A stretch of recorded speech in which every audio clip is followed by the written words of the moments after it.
All right. Good morning, everybody. Happy Saturday. It is time to let it rip. We have one that's sure to garner some opinions and all of that. It's definitely going to be an eventful one. But before we get to all of that, a couple of things at the top.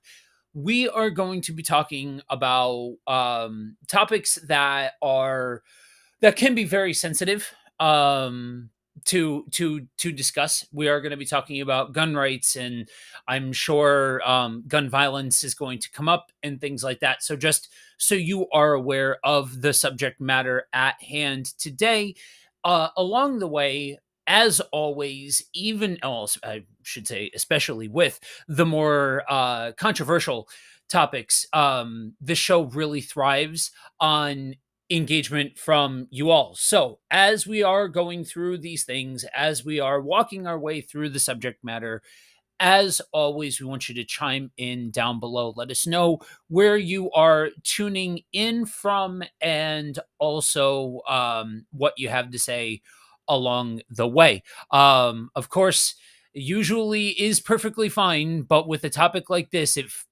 bears mentioning. Let's just keep it cool in the comments. We've all got opinions, and that's okay. There's nothing wrong with having an opinion, but just because you have an opinion doesn't mean that you can't cooperate with other people who may have different opinions than yourself. And that is something that I hope is on vibrant display this morning. So, um, we are jumping in, and full disclosure, this is probably going to go a little bit different than originally, because I'm jumping in hosting. But Rico and I have had this conversation elsewhere over on his show, which if you haven't checked out The Cross, absolutely do that. um we've had this conversation in different forms along the way. It's kind of understood that there are aspects of this that we agree on wholeheartedly, but also ones that we definitely do not agree on. But even though it seems like even though it seems like Mount Everest to talk about sometimes, because it can be such an emotional topic of conversation for a lot of folks. Um, it's certainly one that, with just the tragedies of the recent couple of weeks, feels like it needs to be talked about, because every time that something like this happens, it's the same cycle starts. You've got your group that uses this as a springboard to immediately jump to their platforms and start talking about regulations, take the guns away from everybody, all of that jazz. Likewise, you have a group of people that sees tragedies like this and takes to their platforms and springboards immediately to, well, if there was just an armed guard, or if one teacher had a gun or something, some version thereof, that if there were the right people with guns in that situation, then nothing would have happened and tragedy would have been averted. And it's weird, because it feels like there have been versions of this even within the secular world that I have watched on repeat since the first time that I remember this being a really prevalent topic of conversation, back in 99 with Columbine. So so we start off the question, what do we do with all this, right? Like we, as Christians, yeah, we'll I'm sure along the way, we got a long walk to road, or a long walk to road. Yeah, I'm just leaving it. This morning. And so I'm sure we will get to the nitty-gritty of opinions and stances and all of that jazz. But Rico, you are somebody that carries themselves with a high level of, integrity, right? Like, you are just somebody that you care about honoring your responsibilities and honoring God and all of those kinds of things. So as we start to process what we make of guns and how we think about them, and whether or not, like, as the old cliche goes, God forbid it ever happens where you're in a situation where, that, like, your life is at risk and all of that. How can we start to unpack this in a God honoring way? Yeah, I think the first thing I would like to say is my condolences go to anybody who's been a victim of gun violence Yeah. or. So I, as I get older, I'm trying to be more like my wife, be a little bit more empathetic, right, and stuff, and not Yeah. be so hardcore. I grew up without a father, and my mom, I felt like overly tried to teach me what it means to be a man because I didn't have a man to teach me. And then I joined the military, and I was a cop in the military, so that probably added more to my masculinity or whatever. But then I became a Christian, and I started realizing that some things.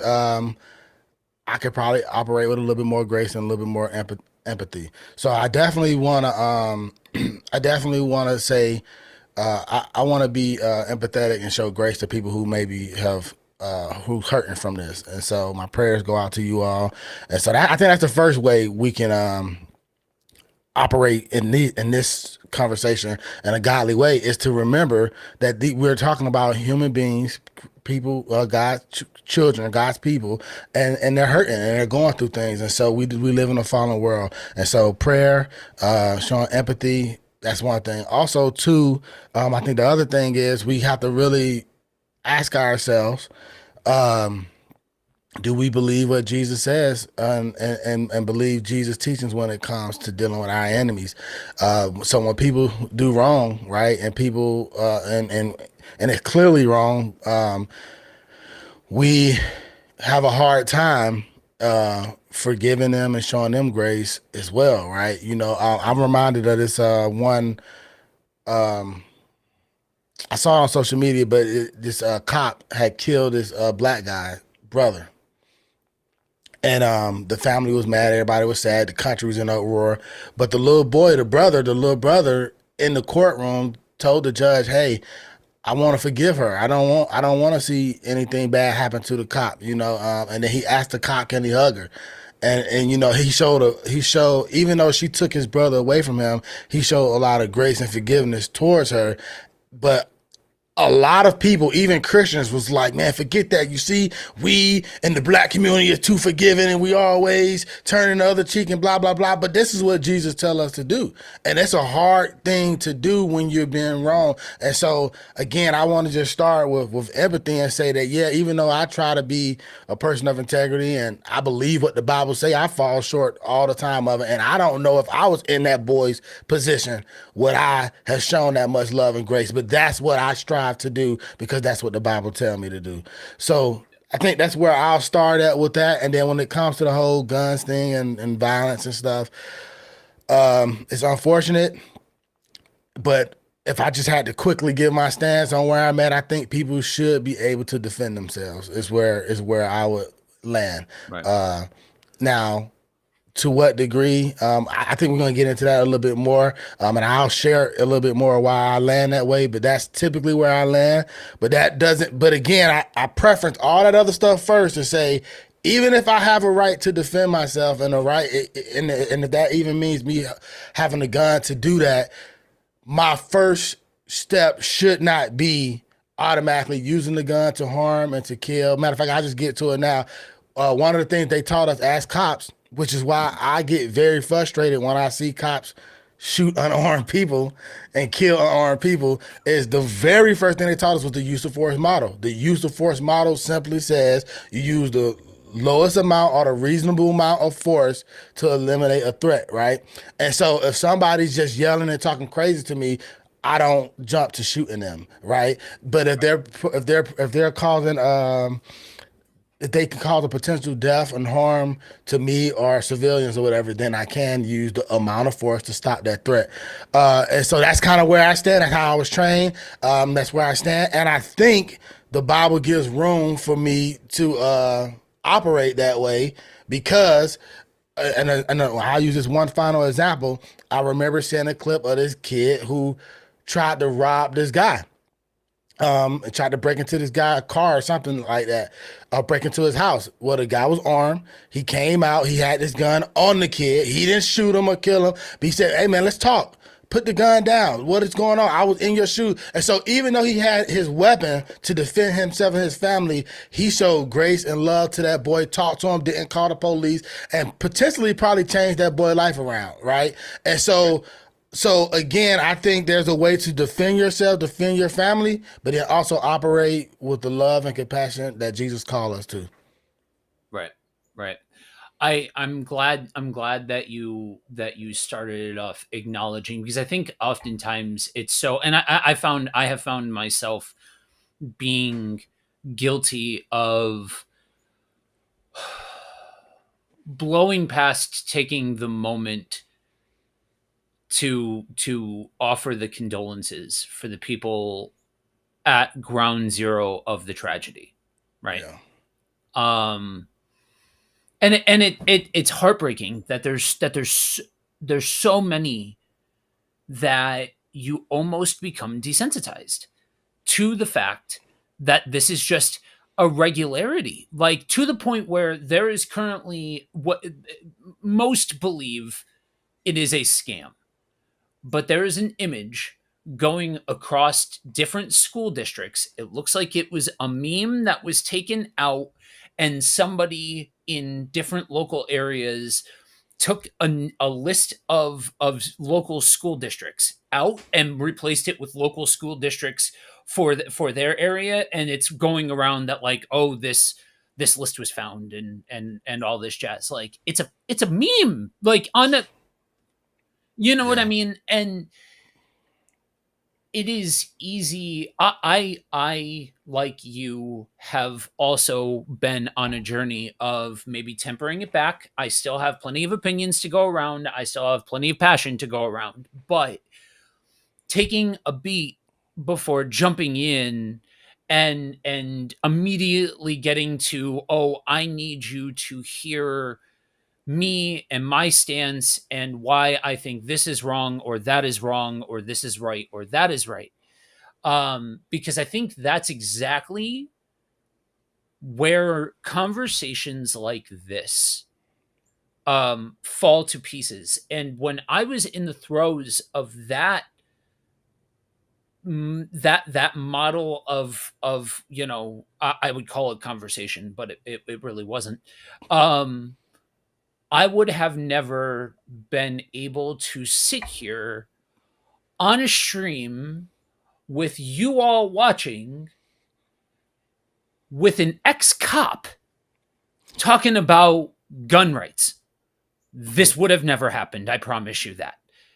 And so I like to take the moments just being honest about the humanity that's involved in being a pair of talking heads on the internet, talking about gun rights and all of that sort of stuff, or talking about this topic or that topic.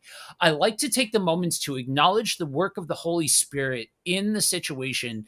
And especially with Rico. Rico and I both have tempered over the last couple of years that we've known each other, and so it's cool to see the progression of time and the progression of our characters, when hitting topics like this.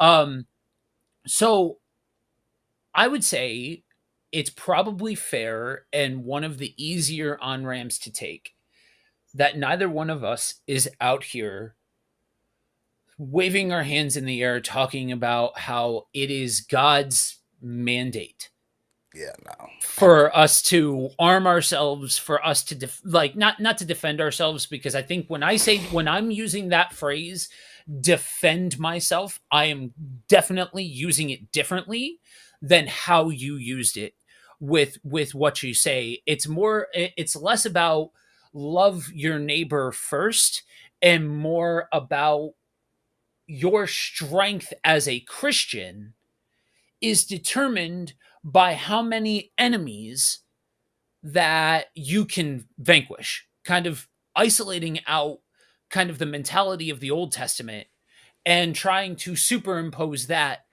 on the modern day. And there is a whole subsection of Christianity that takes topics like this and uses them as a prime opportunity to say, this is why it's God's mandate for us to have guns, for us to, and that tends to springboard into vote a certain way, act a certain way, only acknowledge some as our neighbors, stuff like that. Yeah, no, I'm definitely not leaning that way. And I definitely don't like. To be honest, I think you'll be very hard pressed, especially in the New Testament, to have that argument. Like, Yeah. if anything, if anything, you got to go hard to go against pacifism, right? Because Jesus is so forgiving. Jesus called us to be that way. So I'm definitely not leaning towards that way. And two, I think a lot of times too people think just because I served in the military and I was a cop or whatever that I'm a little bit more the way you describe those people. Yeah. But I'm actually not. I'm not that huge. I'm not a huge patriotic type of America first type of person. I'm not a huge now. Don't get me wrong. I love America. I got a flag literally tattooed on my arm. I'm grateful that I live in a country where I'm free to worship God and I can take care of my family and we can Yeah. afford to. We can go to sleep at night without having to worry about bombs and guns and all that stuff going off where we live at. So I don't want to say that, but I remember my first day in basic training. They set us down and asked everybody why did we join, and there was a lot of people because I joined right shortly after 9/11, and there was a lot of people ready to go and get some vengeance for 9/11.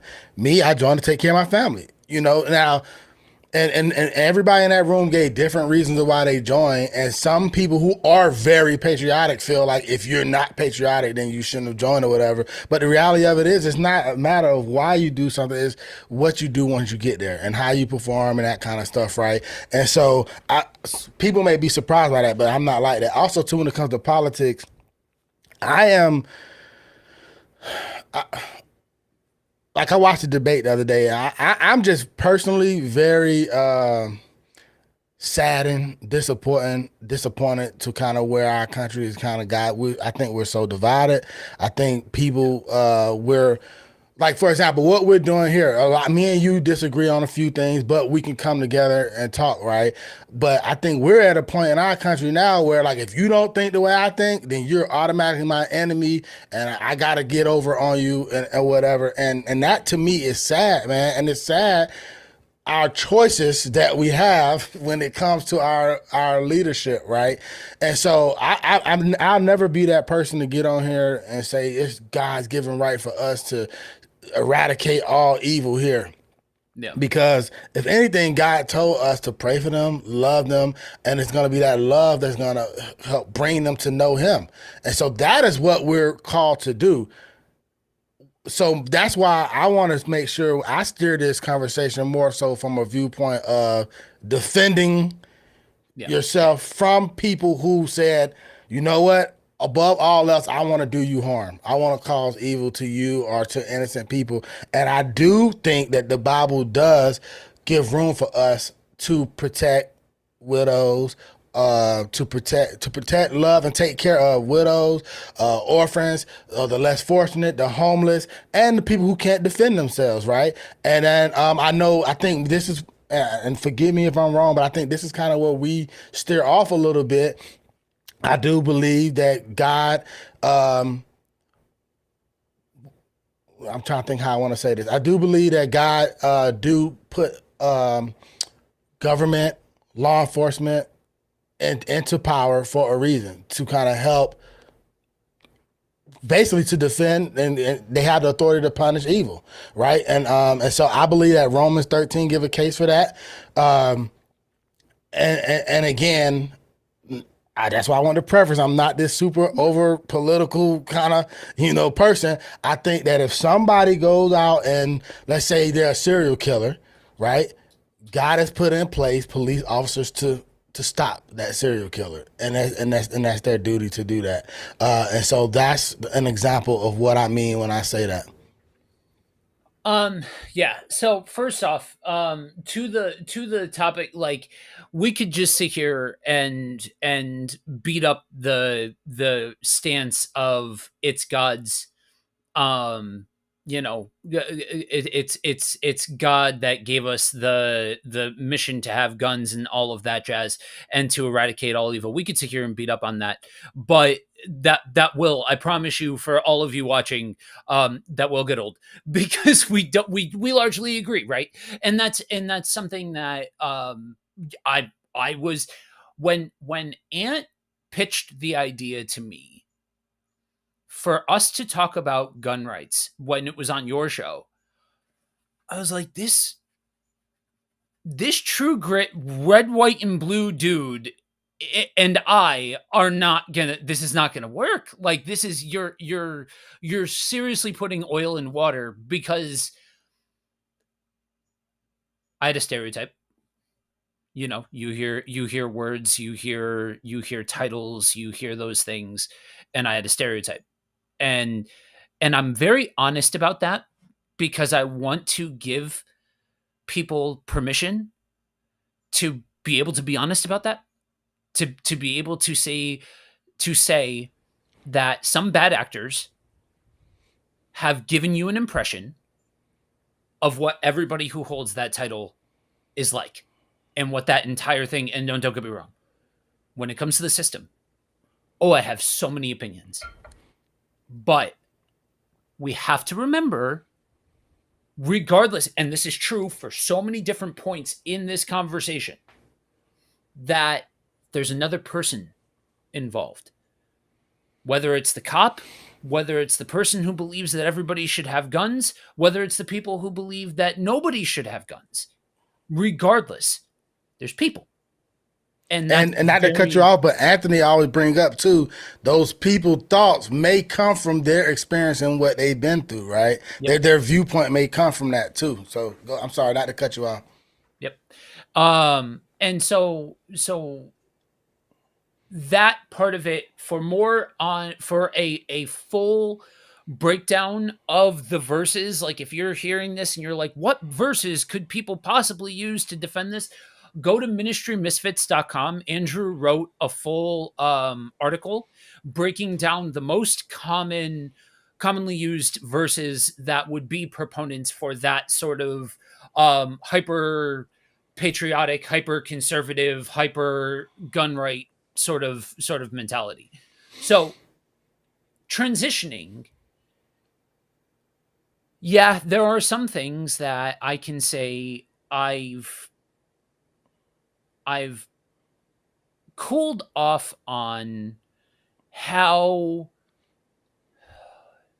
widespread my opinions tried to be and how many different scenarios and situations it tried to account for and try to be a little bit more nuanced as far as these kinds of conversations. So I have held off. 23 minutes into it, I will finally give my stance. It should be no surprise to anybody. I am a raging pacifist. And this is coming from somebody who more multiple weight class champion in mixed martial arts, experienced boxer, coached the whole nine yards. Like I am a martial artist. I am a strength athlete. I This was not always the status quo for me. It was never necessarily about guns specifically. It was more about you settle problems with your fists rather than like settling it with a weapon. So I guess I've always had a little bit of a bias towards, man, if you were a real man, you wouldn't need that gun or you wouldn't need that weapon or something along those lines. Um, the older I've gotten, the more time, the more I've matured, the less the less angry I am, the more I've transitioned into, um, 9.999 times out of 10, a situation can be de escalated if you understand how to de escalate a conversation or a situation. I don't want to just say conversation. Yes, conversation. But even when it's not like, as simple as a conversation, it can still be de escalated most of the time without needing to engage in elevate the situation by introducing a weapon. Because whether or not you're defending yourself, whether you are perpetrating the act, whatever role you play in the situation, the person that introduces a weapon has now escalated the situation, oftentimes beyond a point of being able to de-escalate it. Now, again, we can sit here and go around about how warranted it all is and all of that jazz, but I take that, for me, I take that and I couple that with a fundamental lack of confidence in the morality structures of human beings.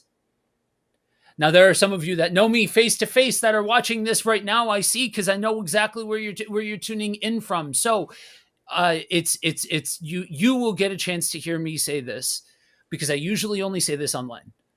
I am a pastor that barely holds to the confines of organized religion, mainly because I have seen what organized religion does in the hands of man, and I ask the same question that I have asked about concepts, about power structures, about physical, tangible objects. Who's responsible enough to hold the gun? Because morality is subjective. We want to believe that right and wrong are absolutes. As Christians, we want to believe that right and wrong are absolutes. They are No. 100% not. Nope. That's why I put zero stock into this idea of a morality structure that automatically means, oh, this is a good person.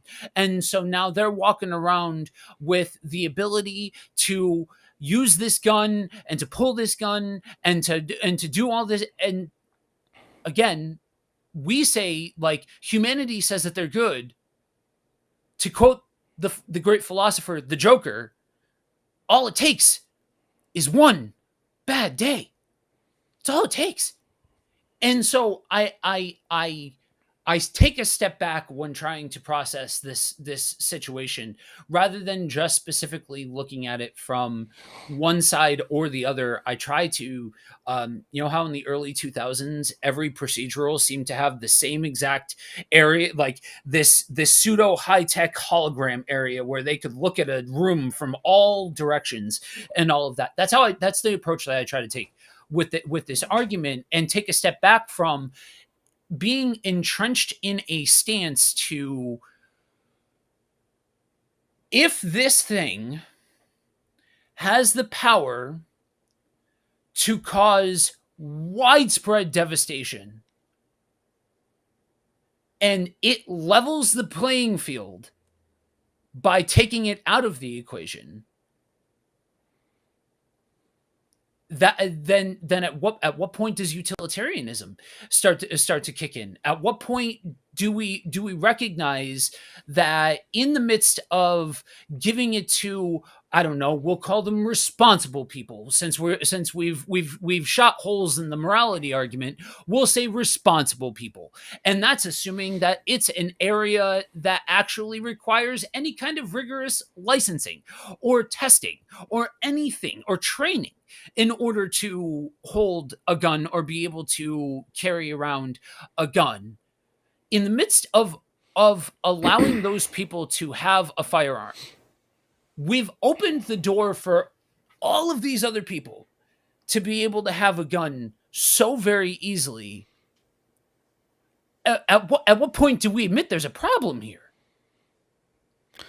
Yeah. So, um, there, like you said, morality is so subjective, right? And I think unless God Himself in the Bible said this is what it is and this is how I view it, unless He directly talked about it, there can be subjectivity on morality, right? Um, And so then even with gun rights, like, okay, so let's just say we say people do have the right to bear arms, but do they need a fully automatic weapon? You know, even that gets subjective on how much you need. This is my simple how I view it. And this may be and I found this out, man, just having conversation with different kind of people. So I remember I had this conversation with I had a conversation, not this conversation, but a conversation with my former boss when I was working at UGA, and one of my coworkers, and they're two white males. I don't think either one of them were believers, but that's kind of irrelevant to what I'm about to say right now. But we were talking about, I can't even remember what we were talking about, but I could just tell from their perspective, they lived a lifestyle that was completely different than mine. So their reality and their viewpoint on seeing stuff was so far different than mine that I realized that no matter what I said, they're not going to see things my way. Right. Then my brother-in-law, my wife's brother, he vegan. I wouldn't really necessarily call him a pacifist or anything like that because I'm pretty sure he owns a gun, but he is very like caring, loving for people. Don't feel like people should. He's a very just happy go lucky kind of guy, and definitely when it comes to animals, right? Because he's a vegan and that kind of stuff. And I remember talking to him, and I could tell his view on life comes from where he grew up at, what he was around, and what he's seen. And so does mine. Now, the good thing about me, I won't say the good thing, but the benefit that I had was I grew up in Atlanta, uh, in places where crime was really bad, drugs was really bad, people did very bad things, people acted a certain way. The way we interacted with police officers was one bad way. Matter of fact, before I joined the military, I was beat by a police officer at the age of 17, to the point I was throwing up blood the whole night. And then he had a tow truck driver drop me off at the next exit. They took my car and my mom had to come get me. Right. So this was my experience with cops before I became a cop, which is one of the reasons why I decided to become a cop. I figured, hey, if I'm a cop, they can't do that to me. But then once I became a cop and I was around other kind of people from all over the world, I realized that my world in Atlanta was just my world in Atlanta, and people deal with a bunch of different things. And so I bring all of that up to say it's easy for somebody who has never had to be in a place where you really need to protect yourself from evil people, right? Like me, I've never been to prison.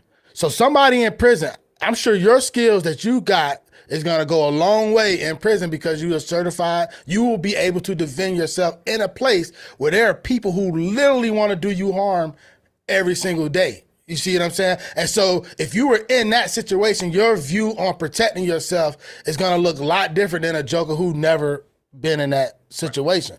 You see what I'm saying? And so coming from places where drugs are bad, people are bad, people, like I remember when I was in elementary school, I had to fight literally every single day coming home from the bus stop because there were kids whose mom was a crackhead. They didn't have no money. Their mom, like they had nobody taking care of them. So they would try to steal our money, our lunch money, our candy money. This is back in the day when we had candy ladies, where you can go to the store with $1 and just get pickles and candy. And so we would have a little change for the candy lady, and every day I had to fight to keep it. Either if I didn't fight, I lose it, right? Or, and so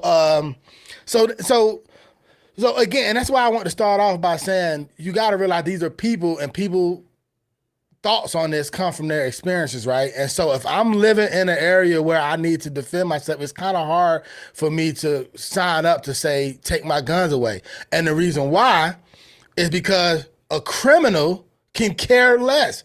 A criminal is going to get a weapon, a gun, a tool, whatever they got to do what they're gonna do to break the law. And so so my view on it, I think is extreme to say take it completely away from law-abiding citizens. I won't call them responsible. I won't call them moral. I won't call them good. I'll say people who want to follow the law, right? Who just literally just want to be left alone and follow the law. You take the guns away from them. there's still a bunch of people out there who can care less about following the law. And some people are around that a lot more often than others. Like right now where I live, which again, I thank God for this every night that I can go to sleep in a house where I feel safe. And then for the longest time we lived on base. So we had a gate guard or whatever. But my oldest son who lives in Arizona right now, he's living with his grandma, but typically he lives in bad areas because he chose to kind of do things on his own. So he lives in a place where your house get broken into, your car get broken into, people are trying to rob you, people are trying to kill you, and there's kids and people who have to live through that every day. And so if I'm a father just trying to live my regular citizen life, Mhm. but I can't afford to live somewhere where the police will protect me, where the police will come super fast if an alarm go off a fire off, because there's some places where it takes forever for the police to show up. So then, do you not protect yourself? And then this is the final point that I'll make on this. This is why I brought up the use of force at first, because as a trained fighter, if you got into a fight and beat up somebody bad, the courts are gonna handle you a little bit more strict than somebody who don't. So I think if we just look at the gun as a tool, then that kind of changes a tool for use of force model that changes it, because what you can do with your hands alone, right, Mhm. puts you at a high, and I'm not saying make it even or whatever. I'm just saying you got to have restraint not to do what you could do with your hands. Just like the person who owns the gun got to have, and so that goes back to use of force. You do the minimum amount of force to stop Yeah. the threat, right? And so again, it's so subjective. We can talk circles all the way around it. Mhm. But if you are a trained cold fighter, right, and somebody breaking your house, you can also cause deathly bodily harm. And then the question goes back, should you have went that far? And so then the same thing goes with the person with the gun. I could cause deathly body harm, but should I have went that far?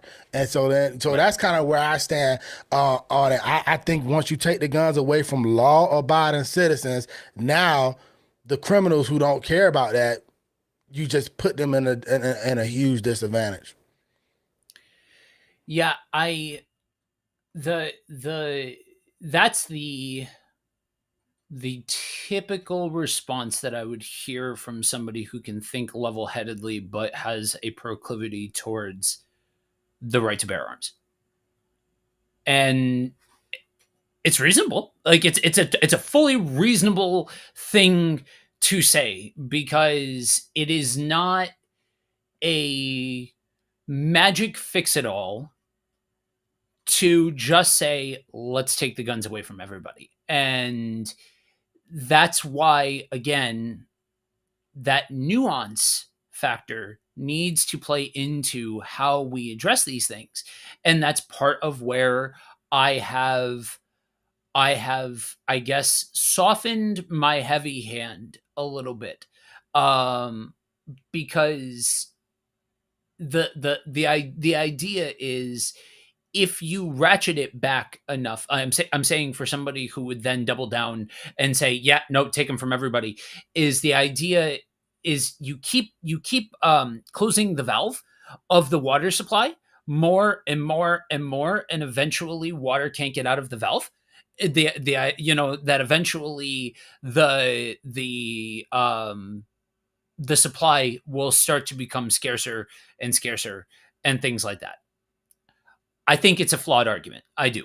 But so that's why, as I have processed this, and I have I and really, anytime that I talk about that I'm it's usually Andrew who gets me in front of the mic to talk about this sort of thing. And it's generally out of the standpoint of how should we as Christians address the thought process of an intruder, of a combatant, of somebody who we perceive to be against us. Because generally, if there is a misalignment in one of the more extreme sides, that can generally be traced back to a fundamental aspect of how one views another person. especially one who has done something to declare themselves an enemy of your well-being, your family's well-being, so on and so forth, all that. So I grew up in a weird duality.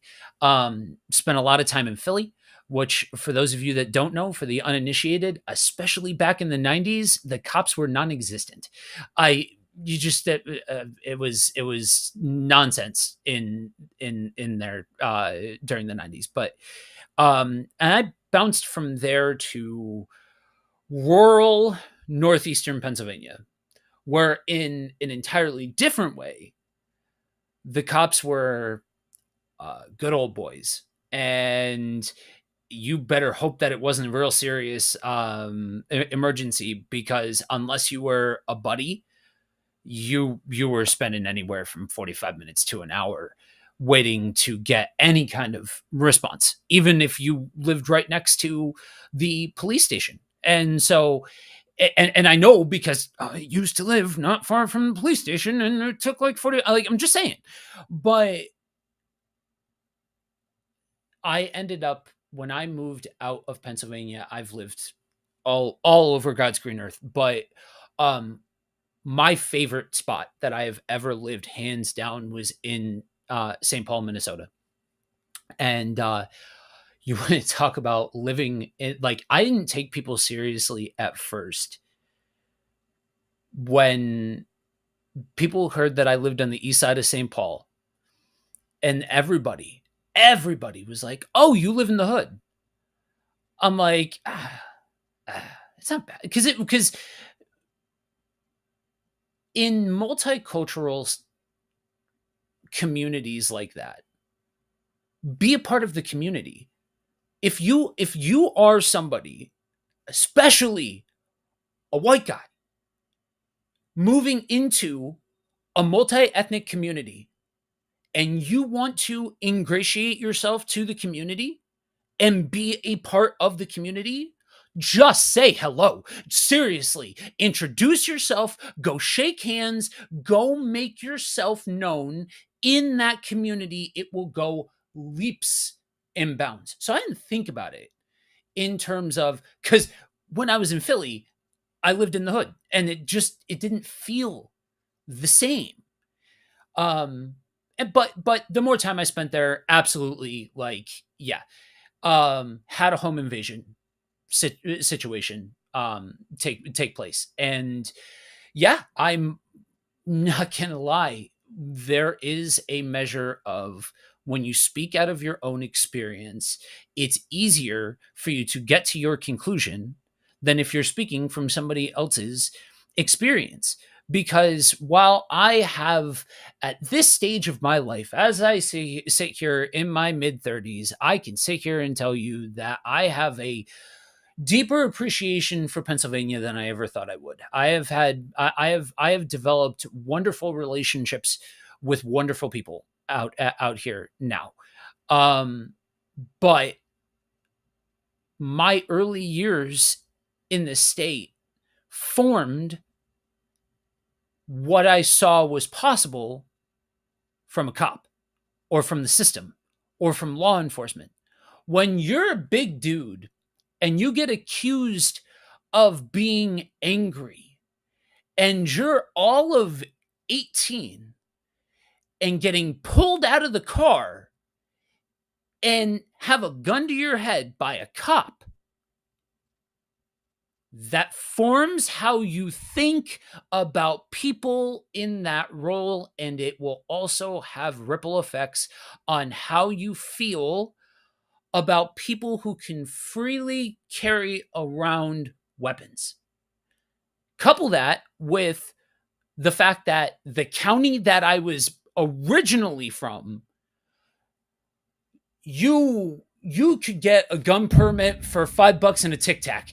All you needed to do was fill out a form, and they sometimes held a class that you had to go to that was 2 hours long, and then you were good. Nothing else. There was no, and I understand it's not universal. I understand that's not something that's handled at a national level. Um, though there's part of me that thinks that it should. If we're going to have the things, at least, I don't know, have something more than what exists to act as a stopgap measure. So that way, the people who can carry these things are actually held to that level of responsibility that comes with carrying one of those things. Because I double down on everything that I said before, that I don't care if you're a cop or a criminal or somewhere in between or just some schlep that's trying to defend their house. You introduce a weapon, you've escalated the conversation. The whole situation is different the second that you introduce that into the equation. And then that's when you start to get into the psychology in those heat of the moment moments. Cause like I have come to have a great appreciation for my father-in-law. He is a strong man who has stuck by his family and all this jazz by any standard of measurement, salt of the earth type, and all that kind of stuff. But he'll tell you he is very open about the fact that about his appreciation for guns and all of that, and he'll be the first one to tell you, you pull it, you use it. Done. That's the end of the conversation. Like you pull it, you use it, and that we can sit here and talk about what our rights are, what our should be's are, what people ought to do, and all of that sort of stuff. The thing that I can't get over when trying to process the conversation is the door that gets opened to the psychology of the moment, regardless of whether or not you're from coming from the virtuous position of I'm just trying to defend. Yeah, again, I acknowledge the where my slants are because I man, you don't I'm as my uncle would say, I'm a peaceful humble man. I just want peace. I want peace in my life. Dude, you come through my front door. I have the ability to be able to defend myself without the use of weapons. Yes, that colors my perspective a little bit because most of the time I don't need one.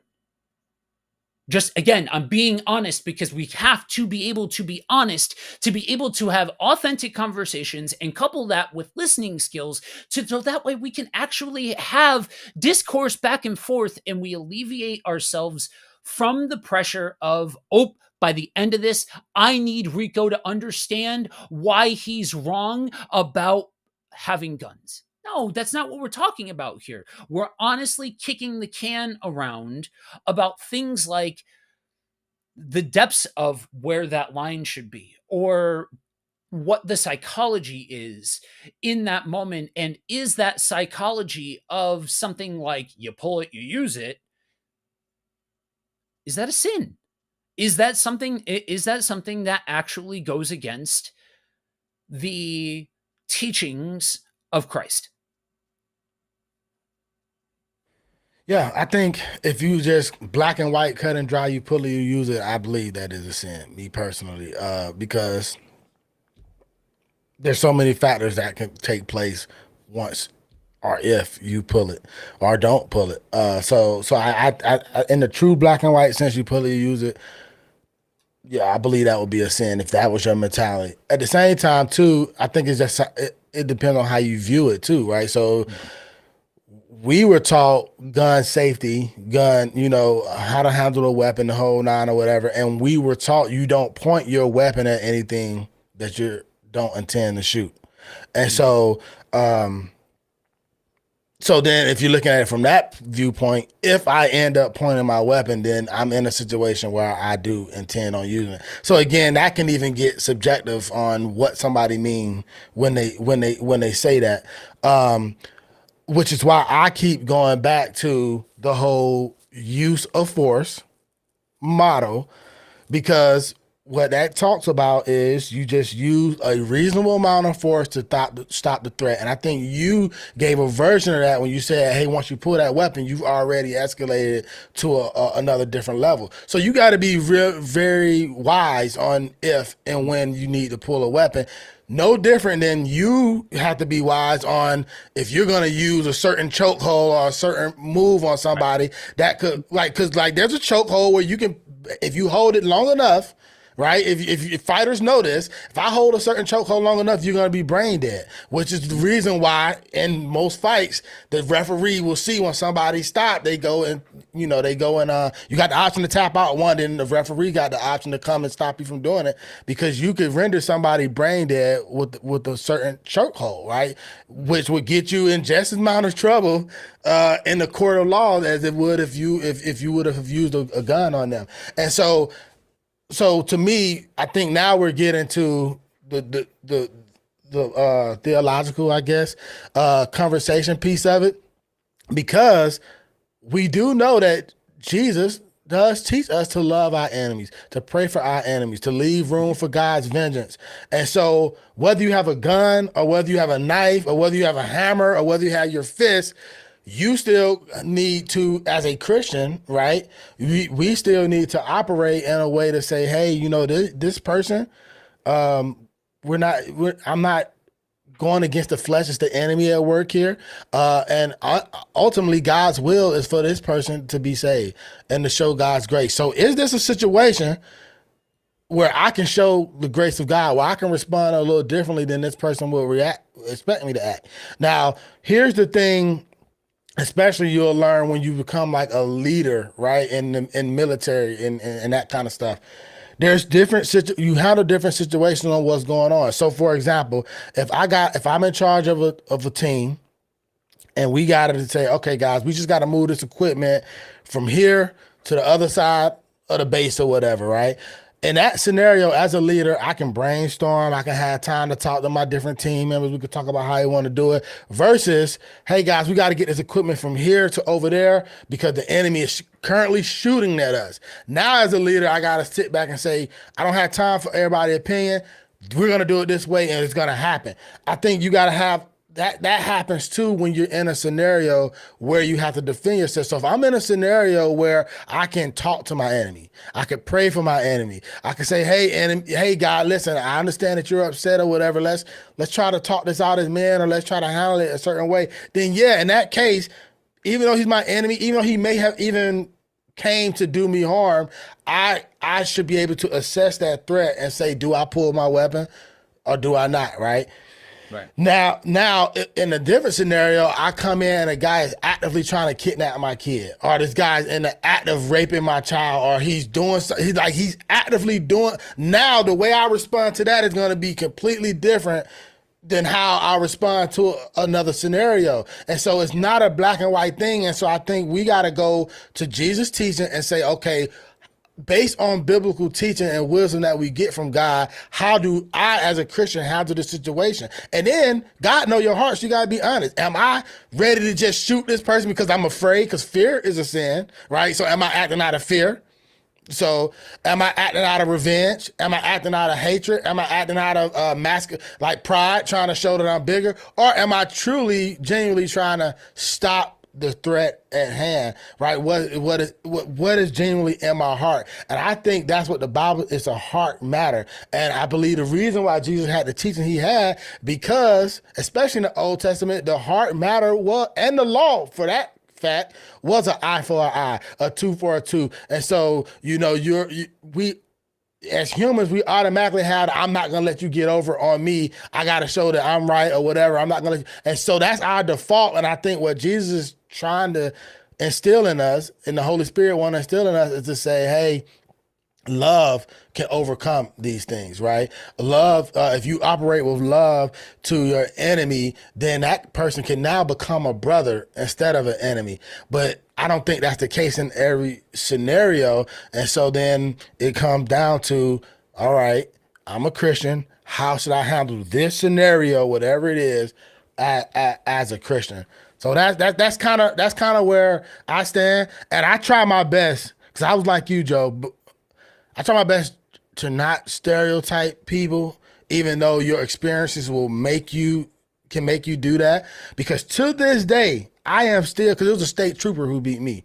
So to this day, when I see a state trooper, I get nervous. I get scared. Now this state trooper could be the most pacifist, nicest person. I don't know this guy from Sam Yep. Adams, but I see that state trooper car, I immediately go back to what the state trooper did to me, and that's what I'm thinking. But then when I just talk about my own police experience, there were some cops that I worried. I'll admit it. I got into a fight with a guy because he had the mentality of I can't wait to get to Iraq and kill all of them because they're all whatever, whatever. And so I took that as well. If this was back in the Civil War time or slavery time, you would be like, I can't wait to kill all black people. So to me, I know that there are cops and people who have power who abuse it, and their biases gets in effect of what they do. But then there are also some who just there to feed their family, who there to uphold the law, who there to actually, be a pillar in their community. And so I try not to stereotype people because at the end of the day, inside that state trooper car on the other side of that badge there is a person, and I don't really know that person from Sam Adams and what that person believes, but it's hard when Yeah. you've been in a situation where a state trooper beat me. I had no help. I had nothing I could do if I would have responded. He had the gun on me. He told me he would kill me, right? He said it. And so now you can't help that whenever you're back in that situation to immediately relive that, because now I got to think, okay, well, what do I need to do now to to protect myself and keep myself alive in this situation? So anyhow, I think it's not a black and white thing. I think it's a, you gotta especially as Christians, we gotta operate with wisdom. Yeah. Yeah. I and you get to a certain point, and I think life is a continuous cycle of, you know, you get into your 20s and you think you've got it all figured out, and you get into your 30s and you deal with something that came up in your 20s and you were like, oh man, I thought I dealt with that in my 20s. And then you get to your 40s and, oh man, I thought I dealt with that in my 30s, and so on and so forth. um I think that's always in some form or fashion something that we have to wrestle with. And you get to this point of, you think you've made a certain amount of progress on this thing, and then you're tested on it. Neighbor of mine, oh, I warn people whenever they're like, yeah, let's go out for a run. I'm like, you're gonna get stopped every 30 seconds. It's probably gonna get another, hey pastor, hey, and because I have lived here for years now, because I have invested in this community, because I'm for this community and I care about the people of this community, and likewise this community took me in. Dude, had great conversations with him multiple times, struck it up, the whole 9 yards. I happen to be I happen to be going past right as he's getting home from, I'm presuming, work. Dude's a cop. Had no idea. I had no idea that this dude was a cop, and he was in his full get up and all that. Um, and I had a moment of hesitation. At that moment, I could have let our relationship change because he was a cop. If I would have given into those feelings, then fundamentally I would have backed away from him for that same exact reason. You see the uniform, or you see the car, or you see this, like, that's part of why so much of what I've where my perspective has shifted to is raging against the machine, because there's individuals who, some are perfectly fine individuals, other ones are menaces to society.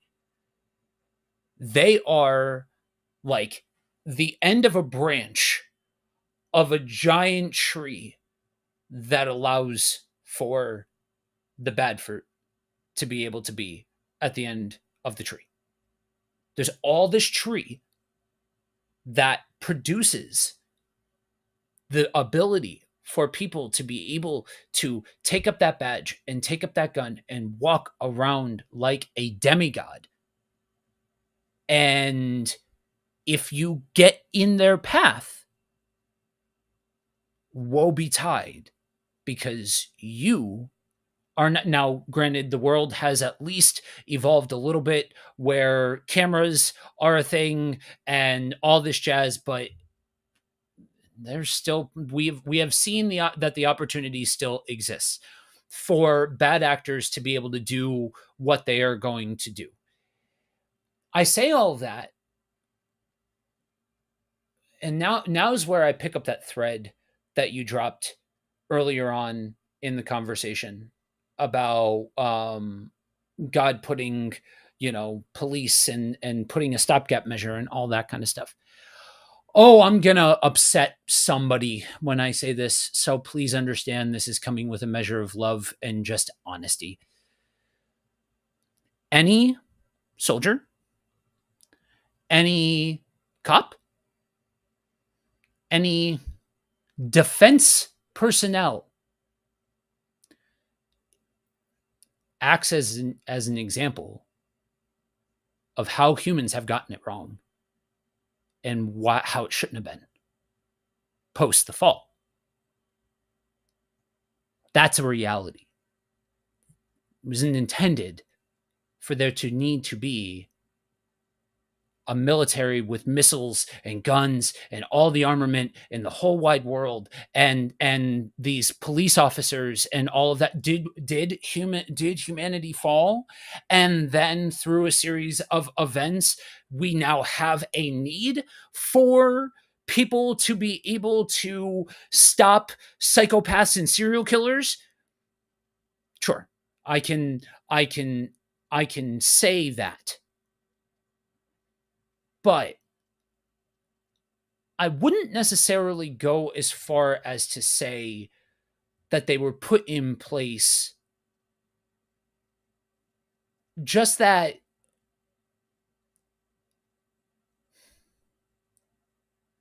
there is a there is an overarching theme with Jesus. What is it at a heart level? Right? We go through Matthew 5 through 7, and it lists all of these things. You've heard it taught this. Well, really, this is what it means, and this and that, and it's getting down to love God, love others. And yes, there are people that exist in this world that make that an impossibility in the pure sense of the phrase. And it's not your choice, it is their choice that they have acted in aggression or violence or whatever the case may be. Again, these things are examples of how it shouldn't have been.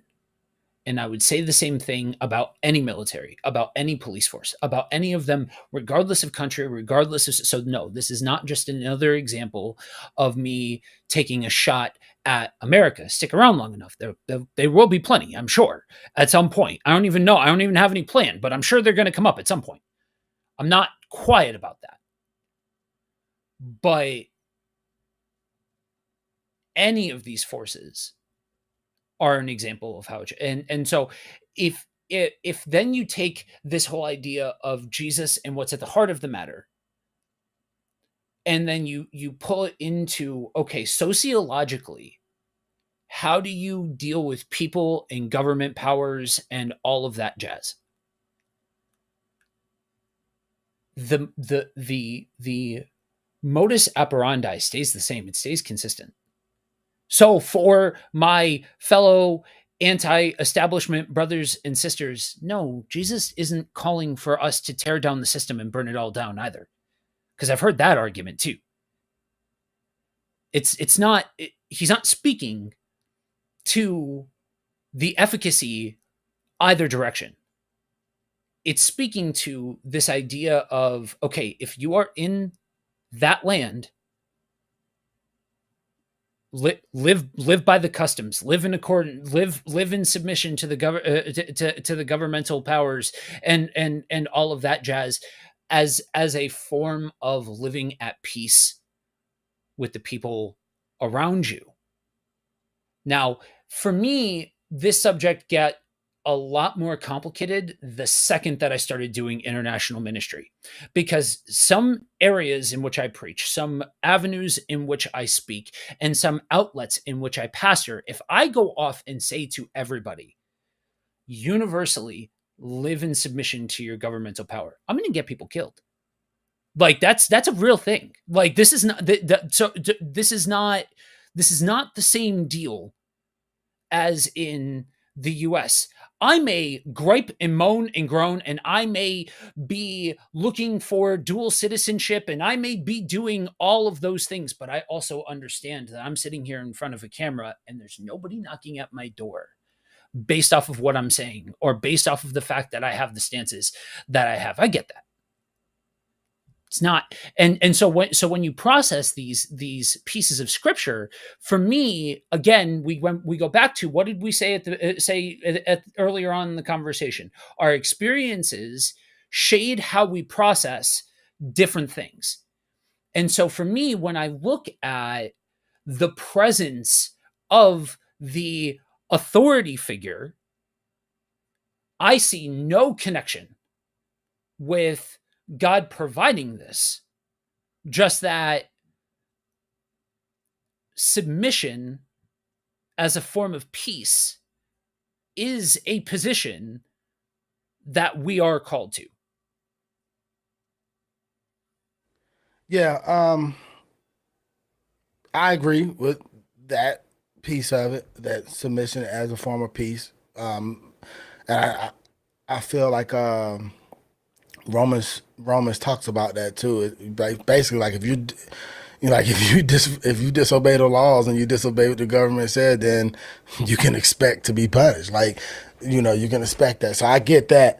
Um, but at the same time, here's a couple things that I would say. I'm trying to because you said a lot of things that I want to kind of respond to. The first thing I want to respond to is I agree. A lot of our authority, government, they are humans too. They're human too, and they live in this fallen world too, and so they get a lot of things jacked up and wrong.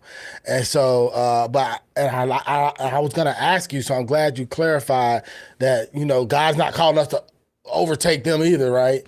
Um, so, but I wanted to highlight that to say the same thing about getting us back on the gun thing. That is the same rationale of you take away all the guns from the law-abiding citizens, they're still the messed up people who gonna do evil and do wrong, right? So we're still living in this fallen world. So that to me, the answer is not to take away all the guns from the law-abiding citizens. No more it is to shut down the government because they're corrupt or they're wrong or they could be, right, or the system. So I want to say that. Then the other thing I want to say was, um, God used all things to do His will.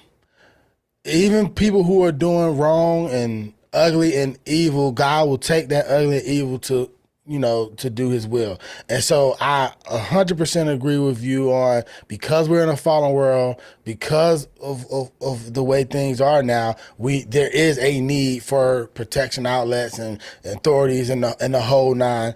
The only piece that I slightly disagree with you on is saying that I don't know that God has put them in place and do it, and the reason why I say that, one, is because the Bible says it. Romans 13, it says that the authorities that was established were established by God. Mostly probably because we live in a fallen world and it's needed. But then two, just because somebody is corrupt and evil doesn't mean that God didn't have a hand and putting that person in there, right? Because you have like the whole book of Judges, all those jokers got it messed up, but they were put in place. You have Saul, who messed up and was put in place. David, who messed up and he, and he was put in by God. The only person who walked this earth who lived perfectly, that was Jesus, right? So everybody else that God have used and done, they had their shortcomings and their fallings. And I feel like the book of Judges and Kings highlight that for us clearly, clearly, which is why we need Jesus, which is why, you see what I'm saying? Because man just couldn't get it right. So just because they're wrong and they're sinning and they got their own evil plans doesn't mean that God's hand is not in the establishment or the government or whatever we want to call it, because it was the same thing even when God was just dealing with just the Israelites. When Jesus talked to them about divorce, like, well, why did Moses allow divorce? You see what I'm saying? And that wasn't God's will. God didn't have a will for that, but because of, like you said, because of man's sin, because of the way we are, God allowed certain things and put certain things in place so that way, because I don't think it's God will for there to be slaves and for another person to be over somebody. But because that was the way of their world, in God put boundaries and rules on how they deal with their slaves. And so Right. to me, I think this gets to the whole Colossians, and I believe Ephesians talks about this, where it says, hey, obey your masters, right? Obey your masters or whatever, because you ultimately you got to answer to God. And then he reminds the masters, oh, well, don't trip. Don't get power hungry, because you got to answer to me too. You see what I'm saying? So to me, I feel like even though the government is jacked up, they're just going to be held to a higher standard. They are. They're gonna when they have to answer to God, they're gonna have to answer to why did they rule unjustly, or why did they rule with greed, or why did they rule with, just like a pastor is gonna have to answer to the way he taught and the way he led his flock, right? And so, to me, I'm not, and I want to be clear, I'm not saying that God co-signs people who get in power and do wrong. I think they're going to be punished and be held accountable too. But at the same time, God made it to where, because the world we live in, there's got to be some people who can, like judges, they got to be able to sentence people. There got to be people to be able to uphold law and order. And, and the Bible just says it. I mean, I'm trying to find the Bible verse. I think it's Romans 13, right? Where it said the authorities exist, they're established by God. And so I was gonna do a video on this, because a lot of people, with the election coming up or whatever, you get the whole, well, if you're a Christian, you shouldn't vote Democrat, or well, Right. if you're a Christian, you shouldn't vote the other way. But and I don't even want to get into that, because I don't, that's a whole different thing. But what I will say is, God may allow a joker who is not a Christian whatsoever to be in power, and we don't have the overarching blueprint to know what God is going to do in that situation. With that situation, you see what I'm saying? Because there is biblical examples of God using ungodly leaders to for his will to happen. And so we in America, I don't think we are exempt. And so I don't look at, like, I'll be the first one to tell you, I feel like our Congress members, our politicians, they enact laws on us that they themselves don't even intend on following Yep. and doing. And it's wrong. And I think they're going to have to answer for that. Yep. But at the same time, me as a Christian, that doesn't give me the right to not obey them and follow them or whatever. I got to, just like I got to leave vengeance for God with my enemy who's breaking the law trying to kill me. I got to leave that room for God to handle the government for their shortcomings too. That's my view on it. Yeah, I mean, it's a compelling argument, and I see exactly where you're coming from. I just would view it in the same way that if I haven't gotten myself into trouble yet, let's go ahead and pull out another one. I view it like how I view this whole topic of inerrancy in the scriptures, and what it means to have an inerrant scripture and all of that. Now, you notice how every single one of those references to inerrancy are about the scriptures, but none of them mention they will be inerrant for all translations, for all time, for all of these. You know what I'm saying? And at this point, we have copies of copies of copies of copies of copies. Don't get me wrong. I believe the Bible is God breathed. I believe I believe in the validity of Scripture, but I don't need it to be word for word, punctuation for punctuation, translation for translation, perfect in order for it to have that validity. So I believe that the originals, I believe that the original teaching, the original copy, the original, like Paul's original letters, the original books, the original inerrant. I think the scriptures speak to that. But that's not what we have when we pull out our phones. It's not what we have when we pull out our scriptures. It's not what we have with cops when we're looking at something like this. So I wouldn't take it that far. I think there are examples of God's hands being in what officials are doing what, or what, who has power, or the grand design of things. Absolutely. And I'm sure countless examples that nobody will ever know about of God orchestrating things, or having, like, putting things on people's hearts and all of that sort of jazz. Those are all things that God is consistent. God is the same now, then, and forever. So can he? Without a doubt. I also have seen too much darkness in this world for me to believe that every single thing like that, even the people that are bad actors or good actors, are placed there. I think there has been a need for defenders for some time. The problem, though, with then bringing that forward all the way to authorities in the modern sense, is now you're talking about an entirely different system.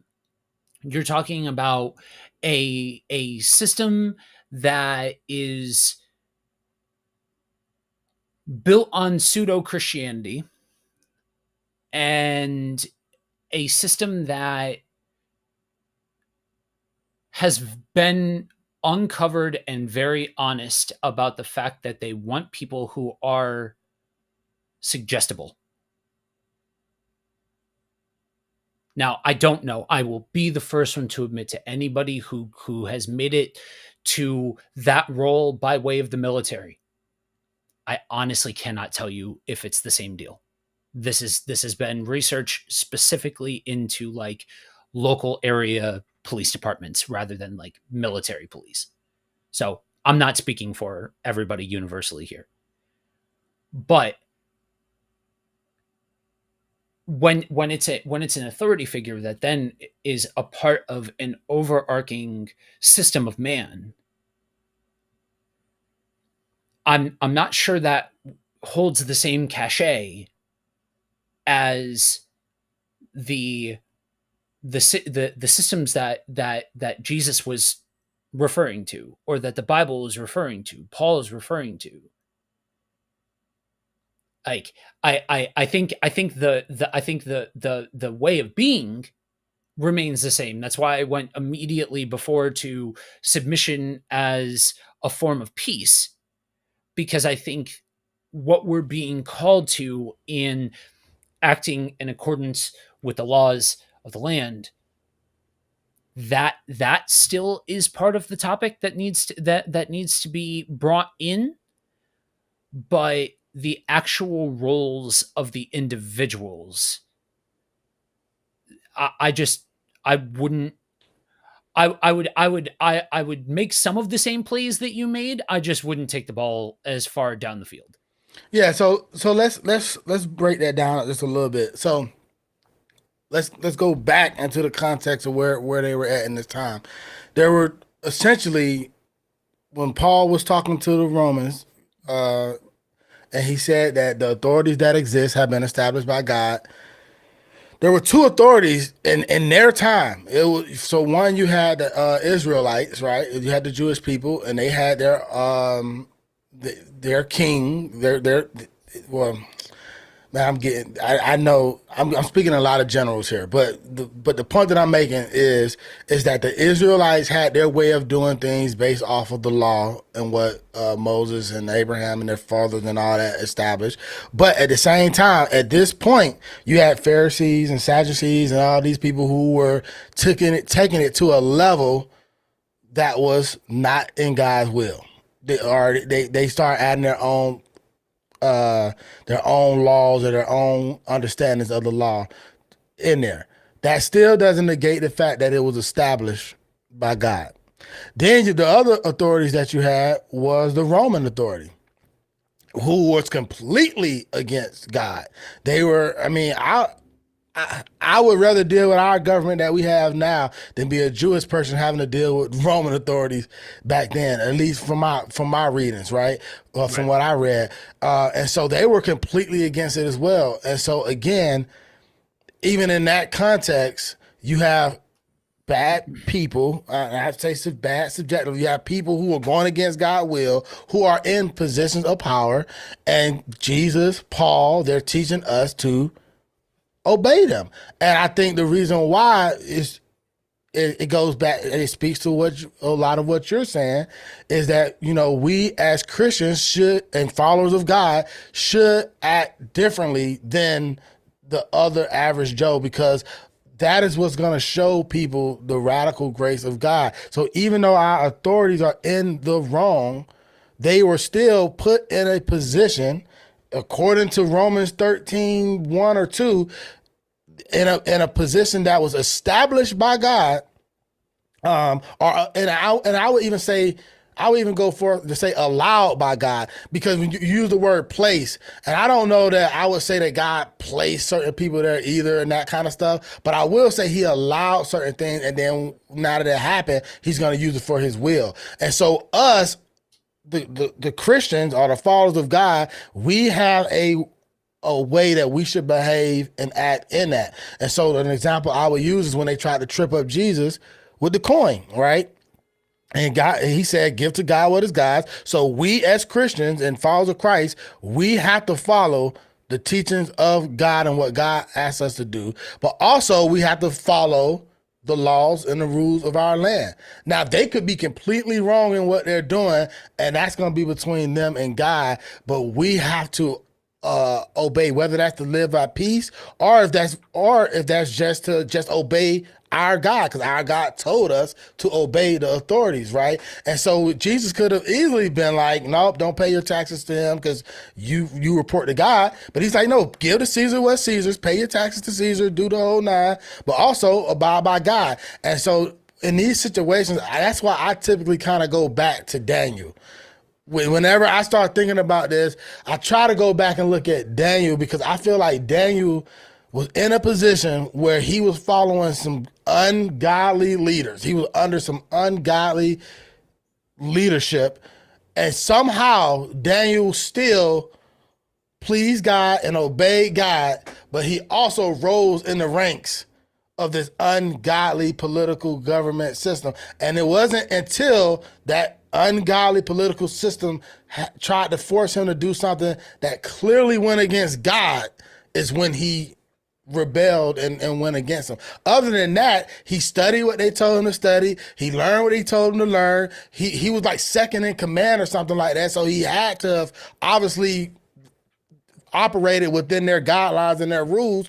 But once they told him he can't pray to God and that he got to bow down to another person, he completely changed. So all I'm saying is, I don't know if I would use the word God place the leaders that was over Daniel there, but he definitely allowed that type of structure to be done to do whatever his will was going to be. And then you got somebody like Daniel who gives us an example of how you can be in a completely ungodly political situation, still abide by them. And if we want to say it's for peace, he kept the peace or whatever, he followed their laws to minimize what would happen to him and his friends.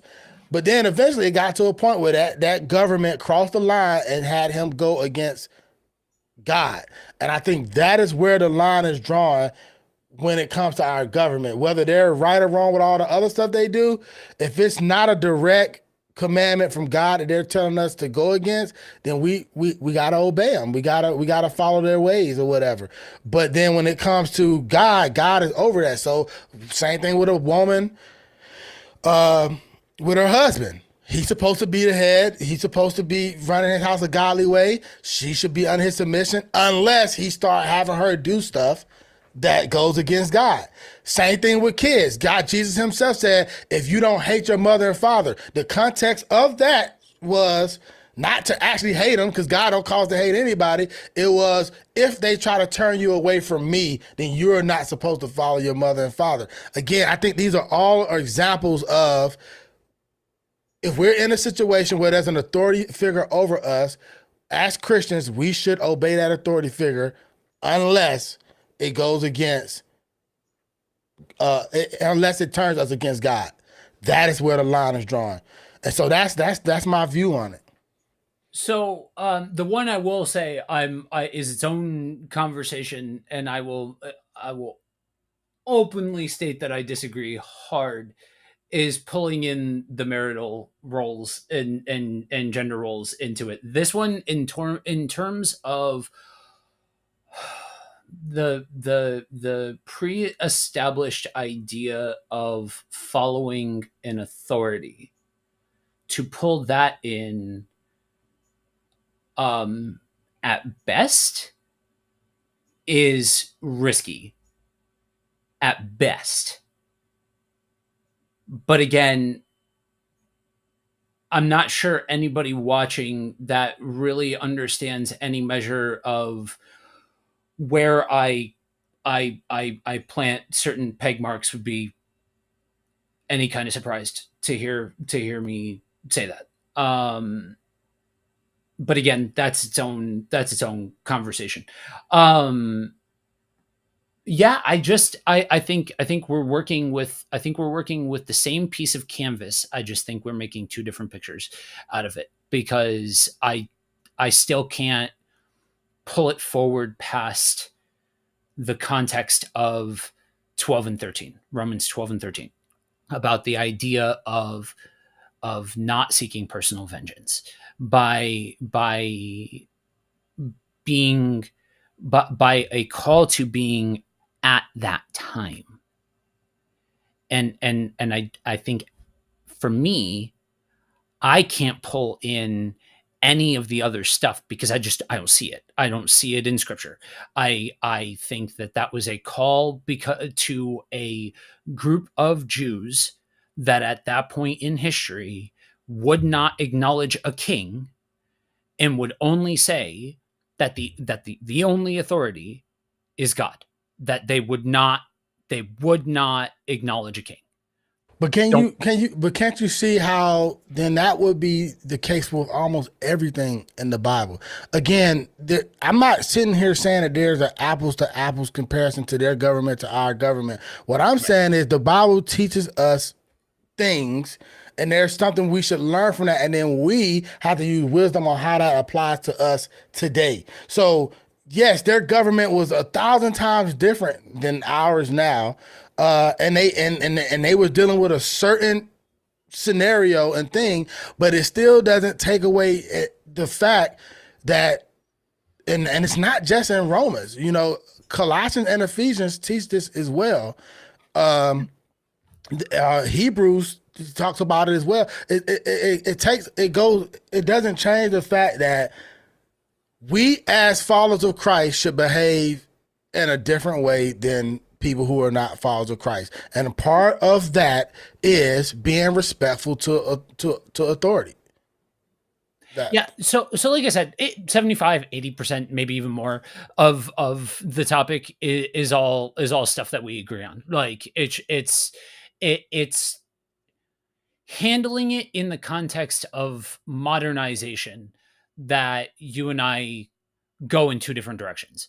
And I would agree that there are tons of examples where it's not an apples for apples thing. We take what we take from it, we take the core principle and move on, sort of thing. That's absolutely. So again, easily probably 80% plus. We agree on as far as that goes. I just I don't know if it's the sovereignty language that I can hear, or what exactly it is, but there is some, if we dug deep enough, there is some point in the conversation where we go in two different directions. So I see how somebody sees this and goes modern with it, with the mod, like this is and I'm not even saying that that in and of itself is wrong. I just don't know as though we can still clearly state that all of these governmental authorities are God ordained. That's heavy lifting. That's too that to me colors too far out of the lines and goes too far into, at best, speculation. Yeah. And I but that think I being agree said, with you on that. Like I said, ordained place. I think I would say they're God allowed. That God allowed them to happen. I believe that there are tons of things in place, not just governments, right? But even churches, right? There's churches and the way they handle leadership. There's schools and the way they treat people and handle stuff. There's I believe there's parents who completely treat their kids in a horribly ungodly way, right? yeah, All I'm saying is God has allowed for there to be authority figures in our life, whether it's government, parents, schools, judges, whatever, however you want to look at it. He has allowed it. I wouldn't say, I don't know that I would go far and go with the whole sovereign thing either. Like it was destined from the beginning of time that this guy is going to be in this. I don't know if I yeah, go that far, but what I will say is that we live in a fallen world. God has allowed a lot of people to get away with a lot of things because he has grace, and he wants to see us come to know him and be saved. And because of that, we have these political authority things in place, and God is telling the people that follow him, hey, I want you to be different. I want you to respect them. I want you to, abide by them. And I think the line gets drawn when they tell us to go against God, right? yeah. Outside of that, we should be at best, like you said, trying to live in peace, is trying to show love and grace to those people. So I wouldn't take it to the whole sovereignty ordained thing either. I wouldn't go that far either. Yeah, I am and it's possible that part of what I'm subconsciously reacting to, maybe if I sit with this long enough, is it tends to be a hop, skip, and a jump at this point to say things like every single national leader is God ordained or God appointed or something along some word. You know what I mean? We're not in that neighborhood, but we're also like in the suburbs of that neighborhood. You know what I mean? And that's where, like, that goes back to where we started the conversation, because yes, you need to start the conversation at, okay, no, God does not appoint every single national leader. Also, God didn't tell you to vote a certain way. Also, God didn't tell you to vote. Also, God didn't give us America on a silver platter because it's his favorite country or anything like that. You know what I mean? Like, yeah, we got to go through all of the stuff because we have this thing called Christian nationalism. We have this group of people walking around like we are God's favorite nation and all of that kind of stuff. And all I'm going to say is, please show me one time, one place, one solitary place where America exists in the Bible. Just let that sink in. Just sit with that. Don't try to answer the question. Just sit with the fact that America does not exist in Scripture. Anyway, um, Yeah, that's it's good. I mean, that's a very. I've often read the Bible and wonder about that, man.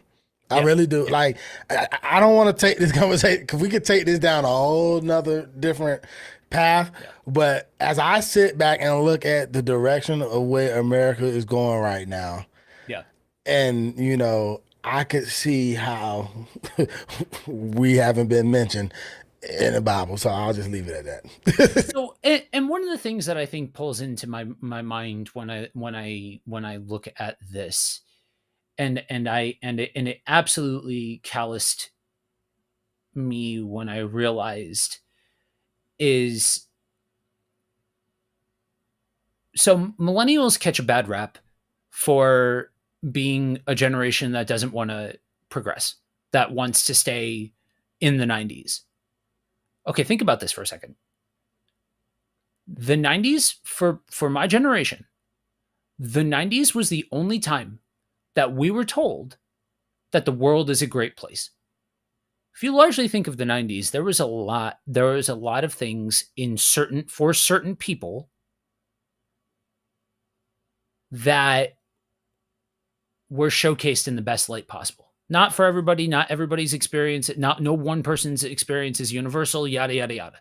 I'm saying that there's a lot of us that grew up with, this is the like the America, the world is doing well. Then Y2K happened. No, sorry, let me back up one. Then Columbine happened. Then Y2K happened. Then 9/11 happened. Then a million other school shootings happened. And then the recession. And it was it was thing after thing after thing after thing after thing. So you see millennials that are stuck in the 90s, it's because it was the last time that they felt safe. And so this idea of a politicized view of scripture or of God or of the state of what God would prefer or anything else like that is laughable to me. And I know that that's not the direction, even with the areas that we disagree. I understand. I'm not trying to then turn around and say, "Oh, you're being patriotic," because the more I've gotten to know you, the more I realize that um, you don't see a half full or a half empty glass of water. You just see a glass of water. Like I just see a glass of water. You know what I mean? But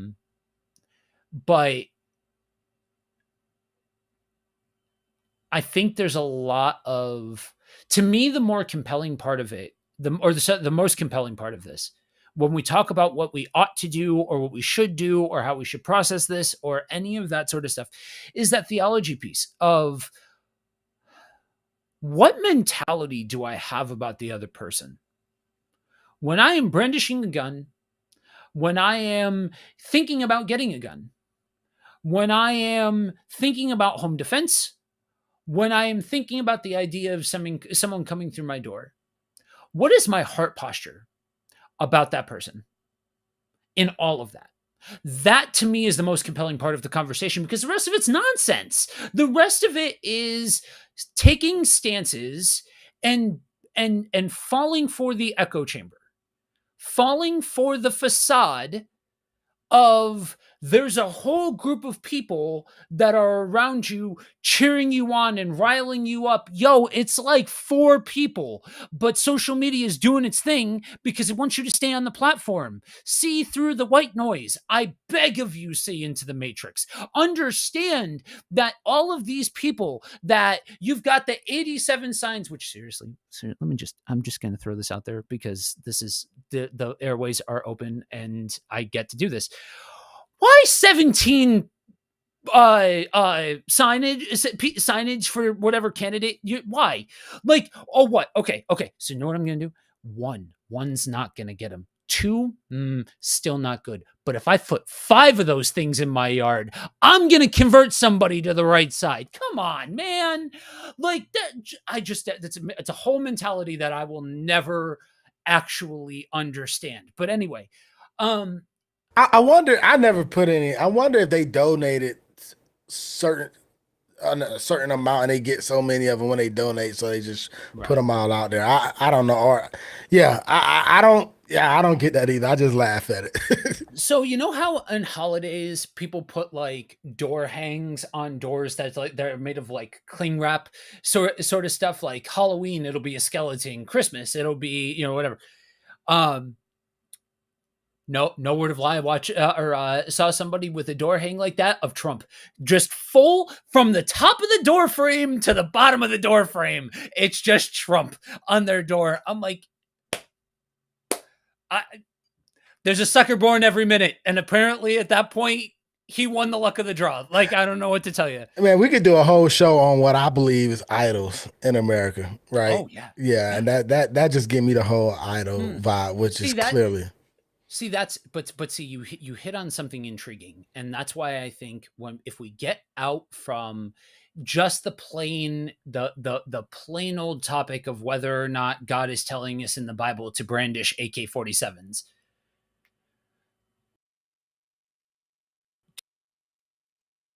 to that is where I think it's more significant. That's where I think it's more of more resonant to the conversation to say how many people is your gun your idol? Or the freedom to be able to have your gun, is that an idol? You know what I yeah, mean? Like that, like all any point in this can be an idol. And that's why I think if you're gonna be authentic to the conversation, you can't be one size fits all. You can't be guns bad, take them all away, guns good, should have small armaments and all that jazz. I will say, I don't, I don't like past a certain point. Like I'm not gonna. I'm my job is to not act as the moral authority for everybody's household. I don't know where everybody lives. I don't know everybody's circumstances. I don't know everybody's situations. My job, this world, trust and believe. Even for you folks watching that call me pastor, the world is a better place that I'm not in control of it. Just throwing that out there. And so I got enough on my plate with my house and my responsibilities than to speaking for whatever everybody else should be doing with their house and stuff like that. I have yet to, other than pride, other than fanaticism, I've yet to see a legitimate argument for the need for automatic weapons. I not in the hands, like you're talking about two countries forces killing each other on a battlefield and all this jazz and whatever. That's a different conversation. That sits over there. That is a different scenario than, you know, Jim Bob down the road looking like he's trying to arm a third world country when in his gun chest. You know what I mean? Like that sort of thing. It's not because, again, escalation.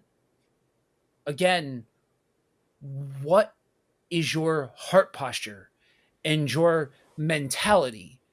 Because I see I'm way more flexible if what you're brandishing is a handgun.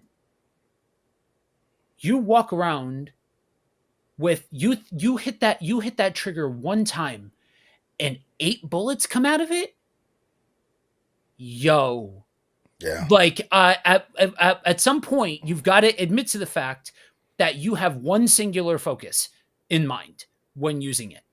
And yeah, I understand there are a whole group of people that hear that and are like, yep, because it's my area and it's my house and it's mine, it's mine, it's mine. Do we see the problem in the mentality, even when it comes down to our possessions? yeah. No, Don't get me I wrong, agree. I handled the home invasion situation that I mentioned towards the top of the show. I handled it in a certain kind of way. It's not like I just let them ransack my house. So it's not like I'm unaware of the idea of defending yourself. But again, I go back to, at what point are you defending yourself, and at what point is your singular sole focus to destroy, maim, and kill your enemy? Yeah, the Bible say be angry, don't sin, right? So I, I'm I'm gonna speak for me personally. 'Cause like you said, we can't speak for everybody, but for me personally, I own we own two guns right now. Both of them are pistols. I don't have an automatic weapon, but I'm a lot like you, Joe, when it comes to I feel like a man should just be able to defend himself without a gun, right? Or a person, period. I won't even just Yeah. say a man, a person, period. And so most of my life, I didn't have a gun. Matter of fact, when I lived in Atlanta, that whole time that I didn't have a weapon, I didn't get a gun until, to be honest, I want to say it was because we're in the military, we started moving a lot, and so me and my family will be on the road, or we'll be certain places where I just don't know the area, and I wanted to be able to defend my family. Half of the time, I don't have my gun on me, right? Which is like I was telling my wife the other day, because it seemed like every other day here in Texas, there's some kind of shooting in the Walmart or something's going on. I'm like, man, we probably better start taking our gun out with us, right? But we most of the time we don't. Most of the time we forget it. We leave it at the house. We don't have it.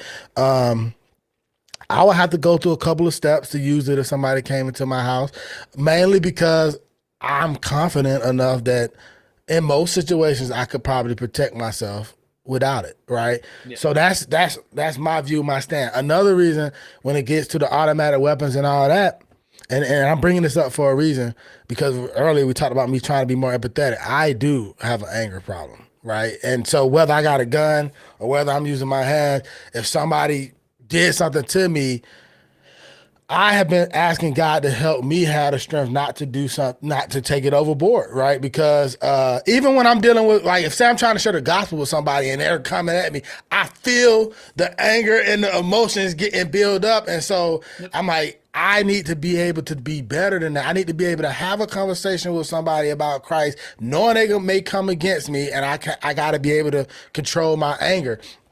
And so a lot of times why I don't have a gun on me is because I don't want to end up in jail. I don't want to do something stupid with it or whatever. And so I won't, me personally, I won't go out and spend a whole bunch of money on weapons because of I'm just the kind of person where like when I spend money on something, I like to use it. So I can't see me spending a whole bunch of money on a whole armory of guns that just sit in my. There's no point of it. But what I will say is, and you brought this up, you said, what is your heart and your intentions when you have that gun and when you have it? This is where I'm going to be transparent and vulnerable and say this is an area where God need to work with me on. My daughter just moved into an apartment. She's in college. She just got her first own apartment. She's out there by herself in Atlanta. I'm her dad who wants to love and protect my daughter. So all I can think about is if some joker follow her home at night or somebody try to kick into her door and come into her house, I want her to be able to have the ability to defend herself, right? And so I've already talked to her about having mace. At least have some mace with you when you're going places.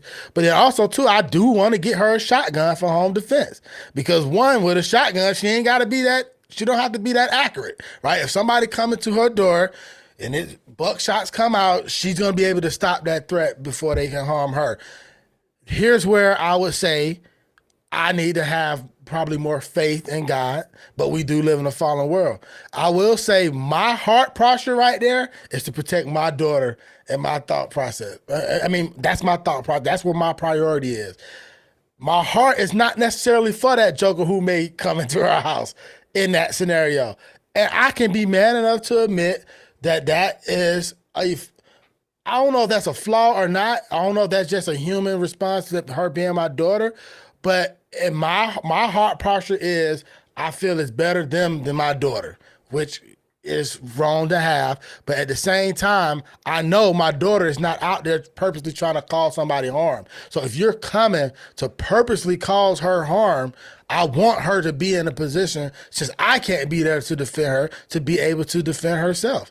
Like, and I can't help that that's how I feel for my daughter as a father. Now we can get into the theological debate of whether I'm right or wrong in that. That's something I will pray to the Holy Spirit about and talk to God about and try to understand. But there is, and I will admit, me wanting to get her a shotgun is coming from a place of fear, coming from a place of lack of control. I can admit that, but at the same time, that's just an area where I still need God's help in because all I could think about is my 20-year-old daughter who weigh about 90 pounds Mhm. going to a home by herself and some idiot trying to take advantage of Right. of that. Right. Yeah, and I applaud the transparency. I do. I applaud I applaud the willingness to just say, yeah, this is this is what goes through my head, and at this point in time, I don't have a better answer for you, and this is just this is where I'm at. And I think that if more folks in public conversation could approach with some form of humility or honesty or transparency, I think we would get further because more people would understand that we are all on journeys as far as all of this goes. You know what I mean? I think part of the reason why I kind of one of the steps along in the road, because there's a lot of things that just kind of naturally picked up from each other as to why I still stand oriented against guns for the most part. um is, yeah, I used to be a really angry dude, and um God and trauma counseling have helped me to be able to start to put language to things that were dramatic and things that are not dramatic, traumatic. That things that that are just misplaced passion and different things like that, and just tempering the emotions that are involved. And so yeah, there was a period of time where I was like, I shouldn't, I'm not responsible enough. You know what I mean? I should not have a gun for the betterment of me and other people, and I really don't like the idea of prison. And so um it's something that I that's to anybody who processes, should I or shouldn't I? One of the first things that you need to do is ask those kinds of questions. Be honest about it. Be willing to be honest about where you're at, who you are, what your circumstances are, what your heart posture is, and all of that. Like, looking at the full and complete picture is how you will be able to actually come to an authentic conclusion. That conclusion does not mean that every I is dotted, every T is crossed, and every malformed part of your identity is in alignment with Christ. It just simply means that you are aware of who you are aware of what God is doing, you are aware of where your heart is. And that's what so much of this topic comes down to, is how you are viewing yourself, other people, God, the whys of it, the circumstances of it, all of that kind of stuff. Because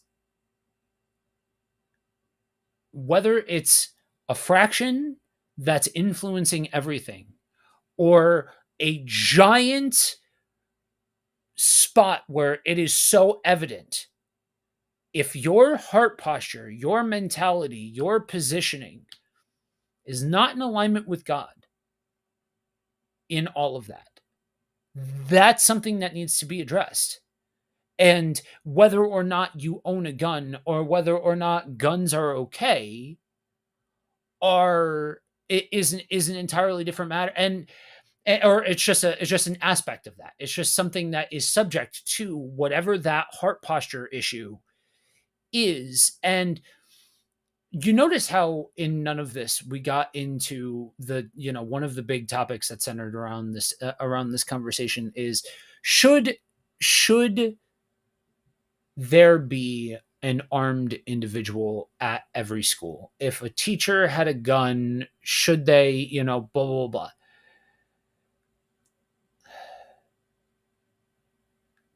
The issue is, it's not going to be a big heavily guarded secret on who that individual is. So again, nothing about what we've said changes. It's just a sociological debate that ultimately has no rooting in what God says should be a thing. It's simply humans' stances and humans' opinions, and we happen to have a system that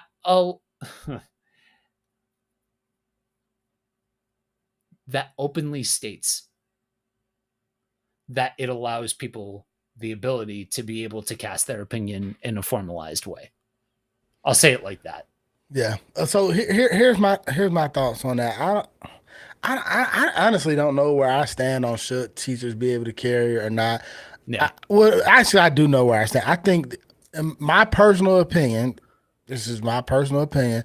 My Mhm. personal opinion is that it shouldn't be prohibited. I don't know if I would say it should be allowed, but I don't know if I would say they should arm teachers. I think a Right. well responsible person, I think they shouldn't be prohibited Yeah. to have it there. And here's why. I'm gonna tell you exactly why. And I'm surprised this didn't come up early in the conversation. I lived in LA, man. And one of the things that killed me about LA, the weather's good, weather's nice. They got some really strict laws out there, especially when it comes to gun laws. It is very hard to own a weapon out there, to carry a Mhm. weapon. But what's so funny is LA is known for its gang culture. Like, before I moved to LA, I was always like, man, what color clothes should I wear? How should I act? Because Hollywood would show you, Crips, Bloods, the whole nine, whatever, whatever. And I'm like, how can somewhere that's so infested with criminal gang activity, they make it so hard for law-abiding citizens to protect themselves, right? That was just mind-boggling to me. And I think the time I felt the most vulnerable in LA is when I'm getting off of work in my military uniform, driving home. Because every single criminal knows that I'm not supposed to have a weapon on me coming on that base and coming in and out of there, right? So if you, and I don't even know if I should even be openly saying this online because it may give some idiot an idea. But that's when a military member is most vulnerable. You get off of work and go stop and get gas.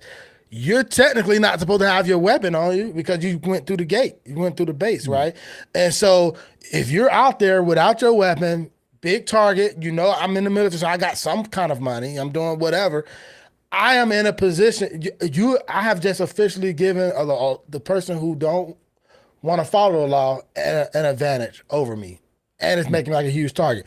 So when you say parks, schools, churches, when you publicly advertise that it is prohibited to have a weapon there, if I'm a robber, if I'm somebody who want to break the law, I want to increase my chances of being successful. So I'm going to do it on people who who uh who may not be able to fight back and defend.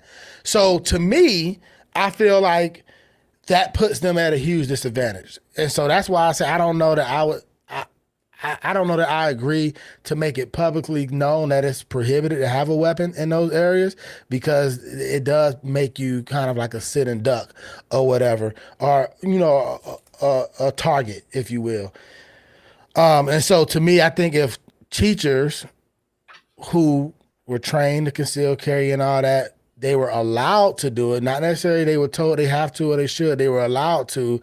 It will make a criminal think twice because they don't know if that person's gonna be shooting back. Again, somebody's still gonna do what they want to do. There's people gonna still try to. There are people who shoot at cops and know they got a gun.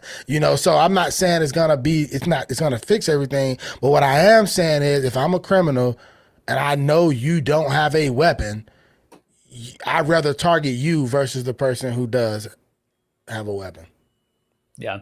Yeah, and this is where I'm glad that we can have the theological side of the conversation, or the theological side of the conversation separate from the sociological side of the conversation, because this is firmly and completely the sociological side of the conversation, where two men of God can just disagree, because I think widespread statistics, like when you're talking about an individual, if you have an archetype in mind for this person who is not prohibited, and what this model of person would look like, The issue is you've opened the door to everybody, and you don't know whether or not you're going to get that model of person. And Yeah, so now you've opened the door. And again, I understand. I have been entrenched in this side of the conversation for long enough that I fully and completely understand all of the, or at least many of the responses that tend to come, that bad actors have already opened up that door, at yeah, least then you're giving people a fighting chance, and all this stuff.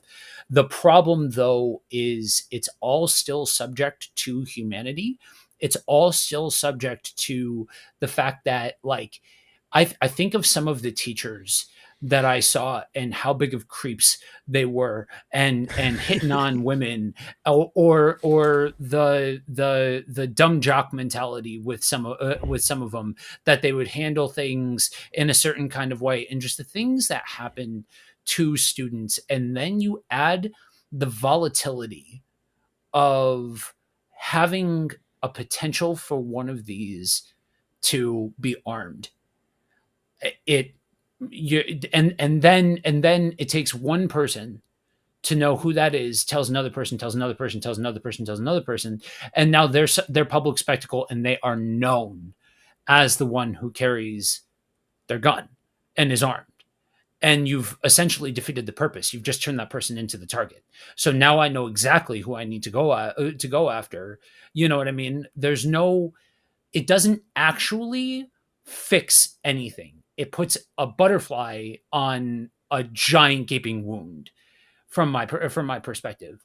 It's just, there's a fire. So what are we going to do? We're going to try to put the fire out with more kerosene. You know what I mean? You hope that somebody, with the person with the gun, is a law abiding citizen, but there's literally no stopgap measure to prove that, because somebody can, the most prolific serial killers have been normal everyday people. What's the first thing most families say when confronted with a family member? No, they not couldn't have, them. Yeah, not them. Come on. Like that. So again, I think, and this is where I go back to some of my overarching problems with the entire concept of guns, is it's a circular argument that has, like, you can't unring the bell. Like firearms are a thing, so you can't really unring the bell, but you have to. I don't say anybody has to, but I look at the situation and say it's a net negative to have guns at all, because of the fact that they cause more harm than good. Just they cause more harm than good. Yes, we can display the idea of situations where they can cause good. Absolutely. But if every single solitary example also comes with the counterbalance of it forces a wide net to be cast, that all of these people now can be, how much more problem have you started for yourself? And at what point do we have to say that the system is the problem? The gun is a piece of metal with mechanics to it that shoots projectiles. It is not inherently good or evil. It is simply a thing that exists in our world. yeah. So let me ask you this: in the case of a school, though, if if you feel like allowing teachers to carry um will enhance the problem, what do you do then? Like, I guess, what would you, in a perfect world, what would you recommend to protect children from So shooters? there's a So couple so there's a couple of different layers to the answer. I will only touch on the really deep one because we don't have this kind of time. I have thoughts that would overhaul the entirety of the US education system. I think public school systems, and the idea of sending kids to school for that chunk of time, and just the entire way that school is done, is tore up from the floor up. I think the whole thing is a giant joke in this country. So that part of it is a wholesale restructuring of that. Like, but outside of that, to work within the system that already exists. Um, the closest that I would come is to arming somebody, if that's the answer, is a security officer. I still don't like it. Yeah. I'm still not necessarily going to jump to advocating it. But if that is the answer, then you don't open it to all the teachers. You open it to one individual. That's it. Hmm. From that point, you start to get into the procedures that are in place. I am one of those people that I saw and fully understood post Columbine metal detectors, bag searches, the whole 9 yards. I got it. It wasn't lost on me as to what they were doing because something tragic had happened, and we have a system in place that has all of these different classes and all of these different materials that you necessitate somebody carrying those materials in something like a bag. Again, we go back to restructuring. That's really the biggest thing of restructuring how education is done. Would seriously eliminate a lot of just the opportunity.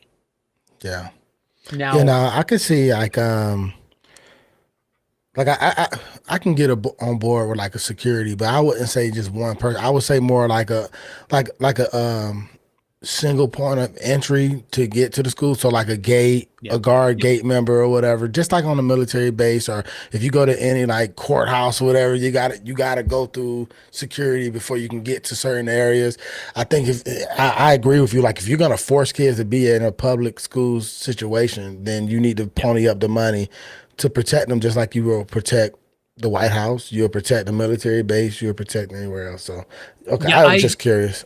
that is one part of the conversation that I think is that I think like that is one thing that I would change. All schools universally, seriously, one single point of entry. That's it. And not like and don't have the button because most schools you got to hit the button and then you talk to somebody on an intercom and you come in while school's in session, and that's kind of how it's done. Um the problem is that person on the other side of the intercom, the person who's buzzing you in, should not be some secretary. That should not be a person in the main office who doesn't like just as long as you aren't incredibly suspect, you're coming through the door. No, you're defeating the purpose of having that lock on the door if you're just going to unlock it every 2 seconds. You know what I mean? Like Yeah. thinking through the protective measures that should be in place does way more for the safety of a kid than just saying let's not change anything except for adding more guns into the situation. And that's where I tend to have a problem with the argument a lot of the time, is it just gets reduced down to more guns equal more safety. And literally the entirety of human history would like a word. From the very moment that we had things that we could throw at other people, the entirety of human history from that point on would like a word, because that's not how humans have done it ever. Yeah. And it's getting worse now, man. Like with well, as far as the way we can cause harm to one another with this whole Yep. AI and technology, Oh yeah. it doesn't like I feel like it doesn't matter how many guns you have. If I have the power to control AI or technology, your gun is gonna be worthless Yep. eventually. Yeah, eventually the conversation is going to move away from physical violence. It'll never be, obviously never be completely a non-factor, but the battlefield is going to technology 100%, Yep. especially as you start to progress voice simulation and all that jazz. Yeah. So, any closing thoughts before we wrap it up? No, I guess my closing thought would be wherever you stand on it, if you're a Christian, check your heart. Right. That as simple as that. If you whether you think you should have guns or not have guns, check your heart. What's your heart posture? Are you operating in fear? Are you operating in anger? Are you operating in revenge? Are you operating in pride? Do you have an idol? Is it like I just want to protect my idols? Whatever that case may be. And try to operate more like Jesus would. I understand we live in a world where that is difficult and it's hard, but we as Christians are called to do the hard things, to go the opposite way of the world. And so I'm not going to tell a person whether they should or should not have a gun, but what I will Yeah. say as a Christian, you are called to treat your enemy a certain way. So just consider that. Yep. Yep.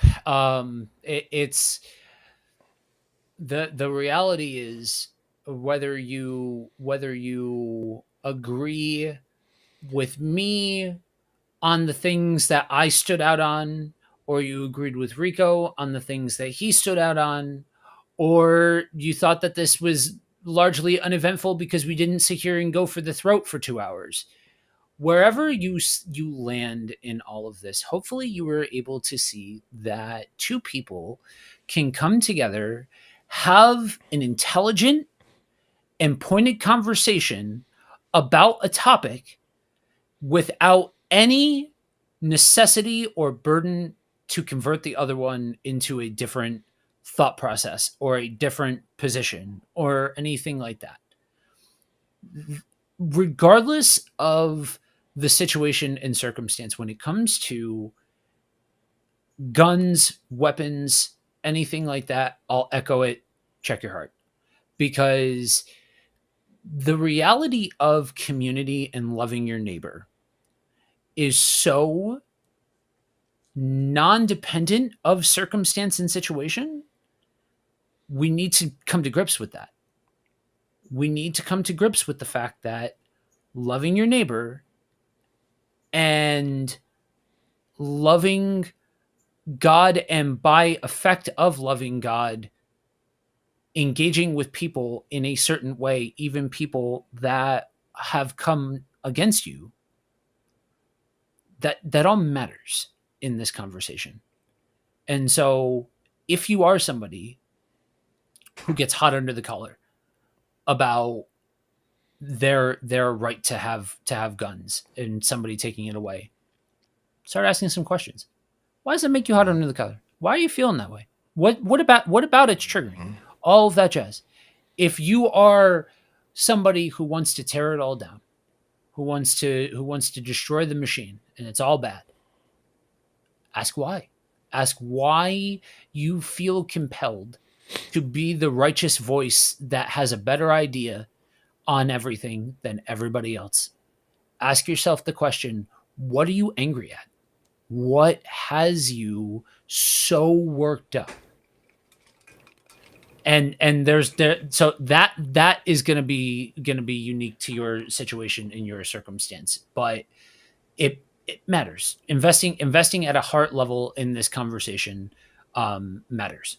So Yeah. with that, thank you all for joining us. We will be back next week, Friday, 9:30 a.m. Eastern, for Kingdom on the Road, where we will be starting the book of Deuteronomy. And then next week, Saturday, 9:30 a.m. Eastern, for another edition of Let It Rip. But for now, remember, you are prayed for, you are loved deeply.